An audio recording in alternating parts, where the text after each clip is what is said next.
नमस्कार। आज वैश्वीकरण के अगले कड़ी में बात करेंगे कि वैश्वीकरण का क्या सामाजिक, आर्थिक और राजनीतिक प्रभाव पड़ा। सबसे पहले हम आर्थिक प्रभाव की चर्चा करेंगे। ग्लोबलाइजेशन के पूरे प्रक्रिया में हम पाते हैं कि अंतर्राष्ट्रीय अर्थव्यवस्था में दो इम्पोर्टेंट महत्वपूर्ण परिवर्तन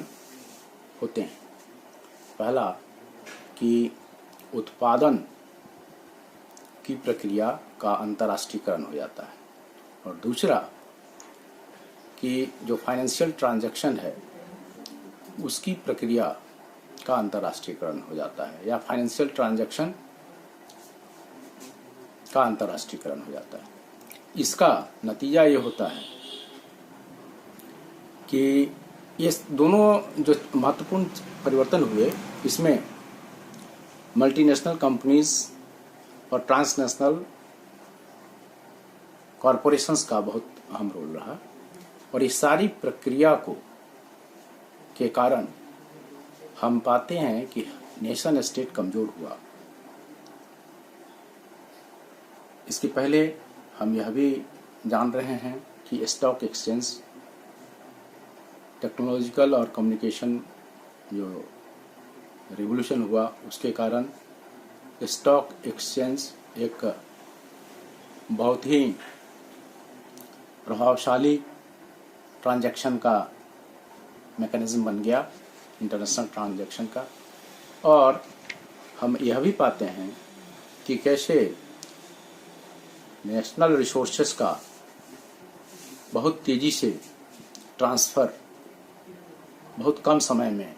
होने की स्थिति बन गई इस इंफॉर्मेशन एंड कम्युनिकेशन टेक्नोलॉजी में जो रिवोल्यूशन हुआ उसके कारण। और जिस आसानी से कैपिटल का बहाव शुरू हुआ, यानी पूंजी का बहाव पूरे वर्ल्ड वाइड शुरू हुआ, इसमें मल्टीनेशनल्स और ट्रांसनेशनल कॉरपोरेशंस को ज़्यादा आसान बना दिया कि वो एक कंट्री से दूसरे कंट्री में अपने पूंजी को अपने अनुसार, अपने बेनिफिट्स को के मद्देनजर वो ट्रांसफर करने की स्थिति में थे। इसका नतीजा ये हुआ कि नेशनल की इकोनॉमी, कोई भी नेशन की इकोनॉमी अब इनके मर्सी पर या इनके विल पर निर्भर कर रहा था या कर रहा है। खासकर डेवलपिंग कंट्रीज और अनडेवलप्ड कंट्रीज इसके शिकार हो रहे हैं, और इसका असर पूरे नेशन की इकोनॉमी पर, उस नेशन की इकोनॉमी पर पड़ रहा है, जिसका बट नेचुरल है कि उसके जो मार्जिनल सेक्शंस के जो सिटीजन्स हैं उन पर ज़्यादा इसका कुप्रभाव पड़ता है या पड़ा। हम यह भी यहाँ पर समीचीन होगा बात करनी कि कैसे इस पूरे प्रक्रिया में नेशन, जो डेवलपिंग नेशंस हैं या डेवलप नेशन हैं, वो उस सिचुएशन में पहुँच गए जिसको कि हम इकोनॉमी के भाषा में रेस फॉर बॉटम कहते हैं। इसका अर्थ ये होता है कि हर नेशन स्टेट अपने मल्टीनेशनल्स या ट्रांसनेशनल कॉरपोरेशंस को रिझाने के लिए या उसको एल्योर करने के लिए उस स्टेज तक कॉम्प्रोमाइज़ करता है जहाँ की वह अपने नेशन के वेलफेयर या सिटीजन के वेलफेयर को नहीं देखता। वो देखता है क्या चीज़, तो और वो केवल और केवल उनके विम्स पर वो अपना काम उनको इनवाइट करता है ताकि वो इन्वेस्ट करें। हम इस पूरी प्रक्रिया में एक और बात देखते हैं, एक और जो इम्पैक्ट पड़ता है वो ये कि इनके प्रेशर्स के कारण नेशंस बाध्य होते हैं प्राइवेटाइज करने के लिए और अपनी इकोनॉमी को लिबरलाइज करने के लिए, जिसके तहत उनको ग्लोबलाइजिंग फोर्सेस, जो डिफरेंट ग्लोबलाइजिंग फोर्सेस हैं, वो अपने उसको स्वतंत्र रूप से अपने इकोनॉमी में इंटरफेरेंस करने का मौका दे देते हैं। इसका मौलिक रूप से इसका हार्मफुल इफेक्ट ही होता है या हुआ है, देखने को मिला है थर्ड वर्ल्ड कंट्रीज में, और जिसके कारण वे डेट ट्रैप में फंस गए। और फिर इंटरनेशनल ऑर्गेनाइजेशन जैसे वर्ल्ड ट्रेड, जैसे IMF हुआ या वर्ल्ड बैंक हुआ, इनका फिर इंटरफेरेंस होता है, और उसमें स्ट्रक्चरल एडजस्टमेंट प्रोग्राम्स के तहत इनको ऋण दी जाती है और उनको ओवरऑल इकोनॉमी को structural adjustment as per the wishes of World Bank या IMF, या यूं कहें कि यही मल्टीनेशनल्स और ट्रांसनेशनल कॉरपोरेशंस के विल के आधार पर उनको मौलिक परिवर्तन करना, स्ट्रक्चरल परिवर्तन करना पड़ता है, जिससे पूरी इकोनॉमी उनकी प्रभावित होती है, हार्मफुल उनकी स्थिति होती है। दूसरा जो इम्पैक्ट पड़ा कि अभी जो स्टेट सेंट्रिस्ट इकोनॉमी था, जिसमें कि एक्सटर्नल फैक्टर बहुत ज़्यादा प्रभावी नहीं कर रहा था नेशन की इकोनॉमी को, अब हम देखते हैं कि एक्सटर्नल फैक्टर जैसे रिसेशन है, इन्फ्लेशन है या इंटरनेशनल ट्रीटीज है, वो बहुत ज़्यादा प्रभावित कर रहा है पूरे नेशन के नेशनल पॉलिसी, इकोनॉमिक पॉलिसीज़ को और उनके यहाँ रहने वाले रेजिडेंट्स को। इसका ये अर्थ नहीं हुआ कि केवल और केवल इसका दुष्परिणाम ही निकला। हम यह भी कह सकते हैं कि इसका सकारात्मक परिणाम या इससे बेनिफिटेड हुए खासकर वैसे कंट्रीज जो नॉर्थ कंट्रीज हैं, वेस्टर्न यूरोपियन कंट्रीज और अमेरिका, वे लोग अपने रीजनल ब्लॉक बनाकर इससे पूरे ग्लोबलाइजिंग फोर्सेस को अपने पक्ष में करते हैं और वो बेनिफिटेड होते हैं। तो इस तरह से हम कह सकते हैं कि ग्लोबलाइजेशन का दुष्परिणाम खासकर थर्ड वर्ल्ड कंट्रीज में पड़ा और इसको बेनिफिट जोन में अगर हम कंट्रीज को लाएंगे तो वो वेस्टर्न कंट्रीज और USA। अब हम दूसरी बात करें, जो हम बात करें सोसाइटी पर इसका क्या असर पड़ा, तो सोसाइटी पर हम जब सामाजिक स्थिति पर जब हम इसका असर की बात करते हैं, इसके पहले एक और हम बात करते हैं कि ये पूरे जो सिनेरियो हैं उसमें हम ये पाते हैं कि कल्चर ऑफ कंज्यूमरिज्म जिसकी चर्चा हमने पहले की थी, ये पूरे ग्लोबलाइजेशन का एक इम्पॉर्टेंट इम्पैक्ट यह भी पड़ता है कि कल्चर ऑफ कंज्यूमरिज्म डेवलप करता है वर्ल्ड वाइड, जिसमें आपके वांट्स, आपके नीड्स आपके कंट्रोल में नहीं है, बल्कि ये मैनिपुलेशन हो रहा है एडवर्टीजमेंट के तहत। बड़े बड़े बिग एम्पायर जो आपके टीवी या अन्य स्रोत से आपके दिमाग पर कंट्रोल किए हुए हैं और इससे हमारी पूरी अर्थव्यवस्था उनके विम्स क्या, उनके आधार पर, उनके इशारों पर चलती है और हमारी खुद की सोच कि हम कौन हमारे लिए इम्पोर्टेंट कम्युनिटी है जो हमारे यूज का है, ये अब हमारे सोच के भीतर नहीं रहता, हमारे आवश्यकता की चीज़ नहीं रहती। और हम देखते हैं कि जो एक वस्तु की जो क्वालिटी है उसमें भी ज़बरदस्त गिरावट आती है और सब चीज़ का कॉपी मिलने लगा, सारे कम्युनिटीज़ की कॉपीज़ होने लगी, क्वालिटी को ध्यान में ना रखते हुए कम कीमत में और इस ढंग से एल्योरमेंट में हम अपने पूरे बजट को इम्बैलेंस कर देते हैं और एक तरह से गरीबी का भी शिकार हुआ पूरा थर्ड वर्ल्ड कंट्रीज़ के लोग। ये हम इकोनॉमिक एस्पेक्ट में एक एस्पेक्ट छूट गया था, उस पर चर्चा की। अब हम सामाजिक जो परिवर्तन में है, सामाजिक परिवर्तन में हम देखते हैं कि पूरा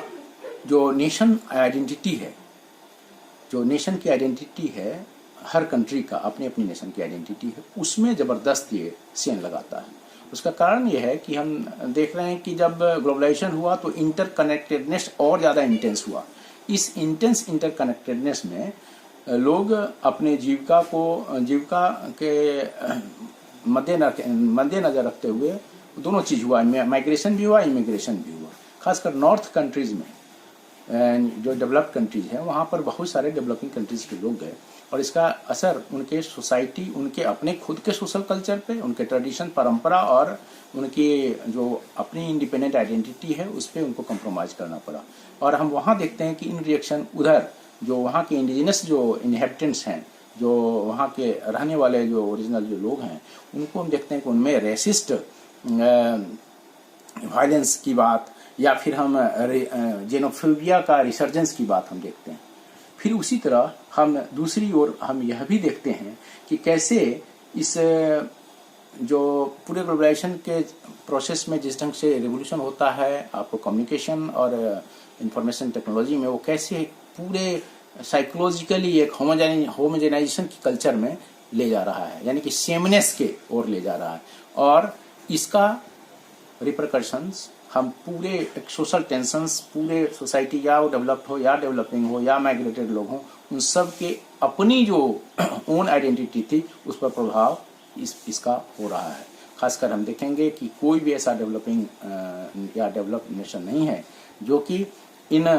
फ्लो, जो इंफॉर्मेशंस के फ्लो हैं या कल्चर के जो फ्लो हैं डिफरेंट मैकेनिज्म के तहत इंफॉर्मेशन और कम्युनिकेशन टेक्नोलॉजी के कारण वो अपनी अस्मिता को बचाने में कामयाब नहीं रहे और कहीं न कहीं से वो जबरदस्त फ्रिक्शन, एक स्ट्रेन जो इस सोशल लाइफ में है वो देखने को मिल रहा है। इसके साथ एक और जो दूसरा एस्पेक्ट है सोसाइटी पर ही इम्पैक्ट का, वो है कि हम देखते हैं कि ग्लोबलाइजेशन और इथनिक रिसर्जेंस ये दोनों एक साथ चल रहा है। इसके कारण में हम जाते हैं तो ये पाते हैं कि नेशन ऐसा प्रतीत होता है कि 19वीं सेंचुरी में जो राष्ट्र नेशन स्टेट की जो कल्पना थी उस परिकल्पना में यह सोचा गया था कि जो इथनिक माइनॉरिटीज होगी उसको उसके एस्पिरेशंस को सेटिस्फाई करके इन कोर्स ऑफ टाइम हम अपने नेशन स्ट्रीम में मेन स्ट्रीम में ला देंगे। लेकिन वहाँ ये फेल अपने आप को हम अगर हम ऑब्जर्व करते हैं तो पाते हैं कि बहुत सारे नेशन स्टेट इस एस्पेक्ट में फेल कर जाते हैं और जिसका नतीजा ये होता है कि अभी हम नेशन स्टेट दो ढंग से उसको ऑनस्लॉट हो रहा है उसके पूरे उसके अथॉरिटी पर। एक ग्लोबलाइजेशन के द्वारा जो ग्लोबल कल्चर को प्रमोट करता है और दूसरा ये इथनिक रिसर्जेंस के द्वारा जिसमें इथनिक माइनॉरिटीज अपने एस्पिरेशंस के लिए इंटरनली जो लोकल और आप कह सकते हैं पैरोशियल जो उनका जो एस्पिरेशंस है उसको प्रमोट करते हैं और इस तरह से भीतर ही माने आंतरिक रूप से नेशन कमजोर हो रहा है। तो इस तरह से इस पूरे वाकया से हम एक चीज पाते हैं कि एक फंडामेंटल सोशल जो एस्पिरेशंस हैं और सोशल लाइफ है उसमें एक मौलिक परिवर्तन इस वैश्वीकरण के डिफरेंट फोर्सेस ने निश्चित रूप से अपनी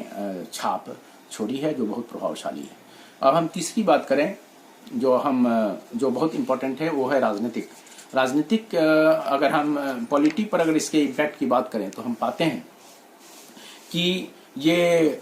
नेशनल के सोवरेनिटी पर ये जबरदस्त ग्लोबलाइजेशन ने इम्पैक्ट डाला। जैसे अगर हम बहुत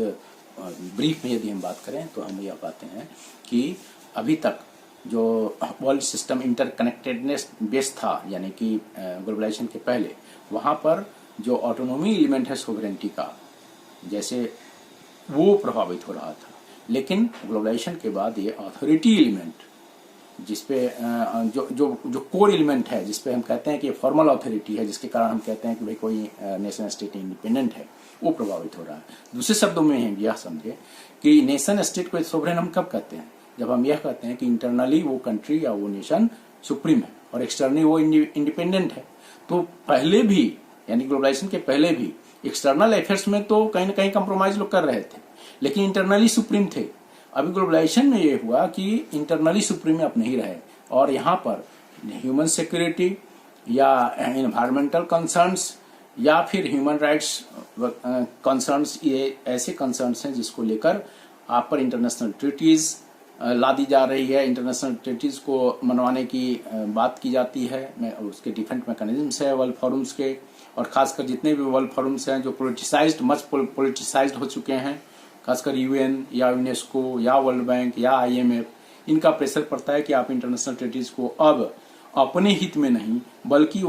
वो तथाकथित इंटरनेशनल कंसर्न्स को डिफेंड और प्रमोट करने के लिए आप लागू करें। इससे नेशन स्टेट का जो सोवरेनिटी है वो उसका जो कोर एलिमेंट है यानी कि जो अथॉरिटी जिसपे हम कहते हैं फॉर्मल अथॉरिटी वो कहीं ना कहीं प्रभावित हुआ है। दूसरी बात हम इसी में यह भी जोड़ लें कि आज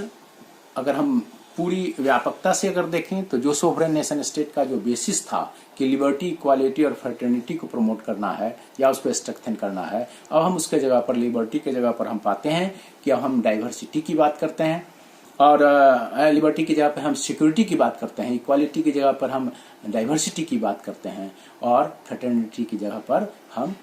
सॉलिडरिटी की बात करते हैं। जब हम ये तीन टर्म की इस्तेमाल करते हैं कि हम लिबर्टी की जगह पर हम पा रहे हैं कि हमें आप लिबर्टी न देकर सिक्योरिटी दीजिए और इक्वालिटी न देकर डाइवर्सिटी दीजिए और फ्रेटर्निटी न देकर हमको सॉलिडरिटी की बात करें। अगर हम ये फोकस पॉइंट हो गया इसका अर्थ ये हुआ कि नेशन बाउंड्री अब पोरस हो गई, वो अब ट्रांसीड कर गया यानी कि अब उसकी कोई क्लियर कट रेखा नहीं रही और अब हम पूरे वर्ल्ड व्यापी यानी कि ग्लोबल कंटेक्स्ट में अपनी बात रखने लगते हैं और ये नेशन स्टेट का बेसिक कैरेक्टरिस्टिक जो चेंज हुआ उसको हम पैराडाइम शिफ्ट कहेंगे। इन्हीं शब्दों के साथ मैं आज का ये लेक्चर विराम देता हूँ। आशा करता हूँ ये लाभान्वित हुआ होगा आप लोगों को।